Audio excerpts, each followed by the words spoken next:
안녕하십니까. 지식산업센터 전문기업 지산엔 박희성 대표입니다.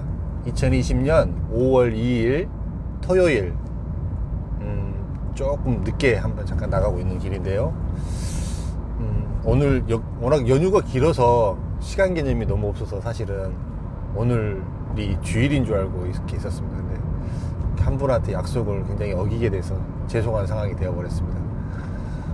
오늘 가면서는 일반 사람들 이렇게 저처럼 분양을 하거나 이렇게 건물을 많이 본 사람이 아닌 일반 사람들이 볼 때 이 건물의 크기를 좀 이렇게 얼른 쉽게 가늠할 수 있고 판단해 볼 수 있고 이런 것들에 대해서 한번 예를 들어서 한번 설명을 한번 드릴게요. 우리가 흔히 어떤 건물이 크다라고 이렇게 얘기했을 때요, 우리나라 사람들이 광고적으로 가장 많이 쓰는 표현이 63빌딩을 예로 듭니다. 63빌딩. 63빌딩은 그러면 이제 우리가 워낙 1982년도인가 지어졌더라고요. 그게. 근데 워낙 대한민국의 상징적인 건물이다 보니까 굉장히 크게 느껴지는 느낌이 있잖아요. 그런데 사실은 이제 현재 2020년을 살아가는 현재 시점에서 63빌딩은 대한민국에서 그렇게 큰 건물은 아니에요. 63빌딩이 이제 건물의 연면적을 따질 때요, 연면적이라는 거는 지상으로 보여지는 거하고 그 지하로 들어가는, 지하까지 들어가는 거하고 싹 다 합쳐서 연면적이라고 합니다. 연면적. 건물 크기를 말하는 거예요. 근데 63빌딩의 연면적은 54,000평 정도 됩니다. 54,000평. 그러면 그 요즘에 최근에 이렇게 하남미사, 그 다음에 다산신도시, 그 다음에 동탄, 뭐 광명, 뭐 이런 데서 토지 10,000평에 들어가는 지식산업센터가 있어요. 이 지식산업센터들이 연면적이 얼마인 것 같으세요, 여러분들? 63빌딩보다 뭐 1.5배, 1.7배, 뭐 2배 이런 식으로 많이 이야기들을 하잖아요. 근데 토지 10,000평에 들어가는 지식산업센터가 보면 거의 한 70,000평, 80,000평 정도의 건물 규모를 보입니다. 70,000평, 80,000평이면 63빌딩보다 한 1.5배 거의 되겠죠? 요런 느낌으로 보시면 돼요. 그 다음에 진짜로 좀 큰 건물의 개념이 어느 정도 될까? 여러분들이 보면 그 대한민국에서 지금 가장 상징적인 또 건물이 하나 또 있어요. 그 잠실에 가면 롯데타워 있잖아요. 123층짜리 롯데타워. 그거는 연면적이 얼마 정도 될 것 같으세요, 여러분들 보기에? 123층이 우람하게 올라가 있는 그 건물의 연면적은 얼마일까요? 그 건물의 연면적이 한 270,000평 정도 됩니다. 270,000평. 그러면 이제 아까 말씀드렸듯이 63빌딩이 한 54,000평, 63빌딩보다 한 4배 정도는 큰 거죠. 4배 이상 큰 거죠. 4배, 5배 정도가 큰 게 제2 롯데타워인 거죠. 근데 지식산업센터도 요즘에 최근에는 거의 10만 평까지 한 부지에 들어갑니다. 10만 평. 거의 63빌딩에 2개급이 들어가는 거예요. 간단하게 지식산업센터에서, 내가 사려고 하는 지식산업센터에서에는 어느 정도의 기업체가 어느 정도 들어올까라는 거를 쉽게 유추해 볼 수 있습니다. 예를 들어 볼게요. 5만 평짜리를 지식산업센터가 지어진다고 해요. 5만 평짜리. 그러면 제가 지식산업센터의 5만 평 중에서 지식산업센터 시설은 몇 퍼센트라고 그랬죠? 70%. 57에 35. 3,500평이, 35,000평이 지식산업센터로 들어가고 나머지는 업무 지원 시설로 지어지게 됩니다. 그러면 35,000평이 분양 면적이라는 개념인 거거든요. 분양 면적. 그러면 보통 우리가 이제 요즘에 분양을 받을 때 기본적으로 뭐 20평짜리들 많이, 20평에서 30평대로 많이 자르잖아요. 뭐 그러면은 한 30평대로 잘랐다고 봅시다. 30평대로 잘랐다고 보면 35,000평에 30평으로 자른다고 치면 몇 개인가요? 갑자기 계산이 안 돼요. 35,000평. 35,000평인가? 모르겠어요.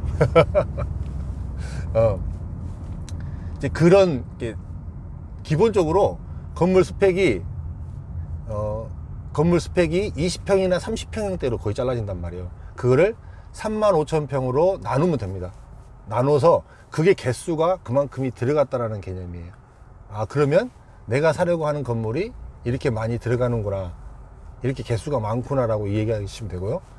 그 다음에 또 한 가지 조금 더 쉽게 이렇게 이해되는 부분이 뭐냐면, 이제 토지 있잖아요. 땅 크기를 보면 압니다. 거의 대부분 지식산업센터가 지어지는 땅은 이제 제가 늘 이야기 드렸듯이 준공업지역 땅, 그 다음에 그 새로 신규 택지개발지에 의해서 도시지원시설 용지, 아니면 자동용지, 이쪽에 지식산업센터가 들어가요.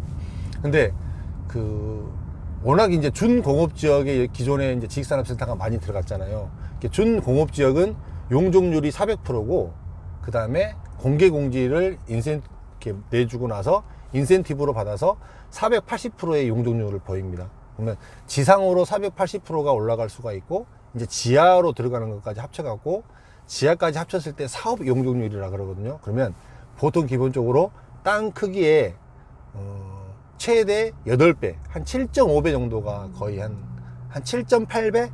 이 정도가 가장 무난한 크기인 것 같아요. 그러면 땅이 1000평짜리 땅이면 7,800평이나 아니면 8,000평, 이 정도 크기가 연면적으로 들어가는 거예요. 이해되시죠?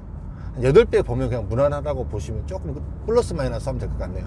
8배 정도 보면. 그러면 땅이 1000평이면 8,000평짜리 건물이 들어가는 거고, 땅이 10,000평이면 80,000평짜리 건물이 들어가는 거고, 땅이 3,000평이면 38에 24, 24,000평짜리 건물이 들어가는 거고, 땅이 5,000평이면 58에 40, 한 40,000평 정도의 건물이 들어간다라는 개념이 됩니다. 이게 이제 약간 지역마다, 그 다음에 토지에 따라서 이제, 그 다음에 최초 이제 지구 단위를 만들면서 약간 용적률이 이렇게 약간 차이 나는 경우가 있어요. 지자체에 따라서. 요거에 따라서 약간 다른 부분들은 있는데, 거의 이제 기본적으로 요 정도의 용적률은 기본적으로 보입니다.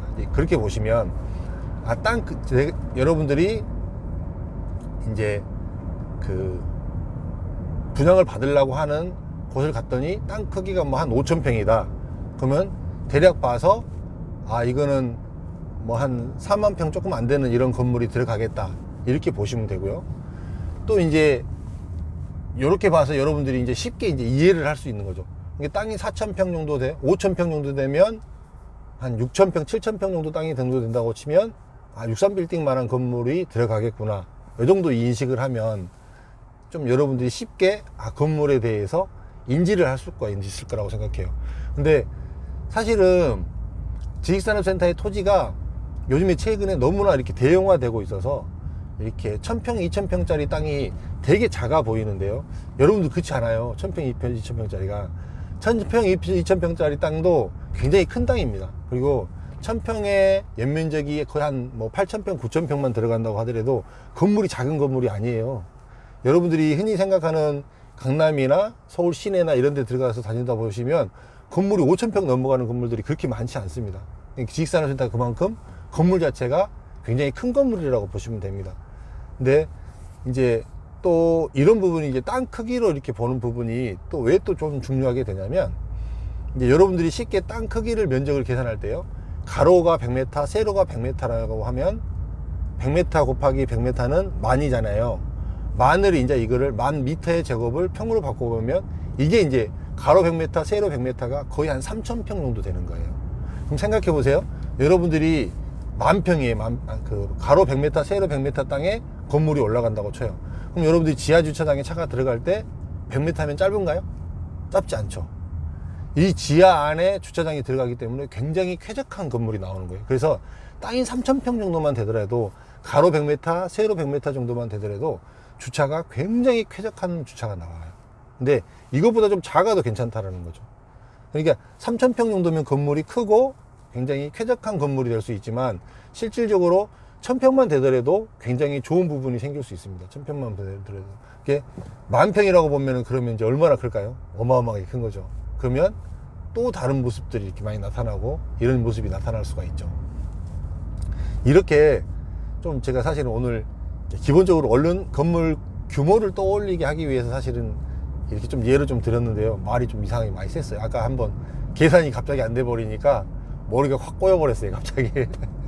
그렇습니다. 좀 이 정도로 이해하시고, 일반 사람들이 건물을 파악할 때 63빌딩이 54,000평, 그 다음에 롯데타워가 270,000평. 이제 문정동에 보시면 문정동에 여러분들이 가장 잘 아시는 문정동에 맨 앞에 테라타워, 그 다음에 이름도 생각 안 나요. 그 옆에 있고 SK 있고 테라2가 있잖아요.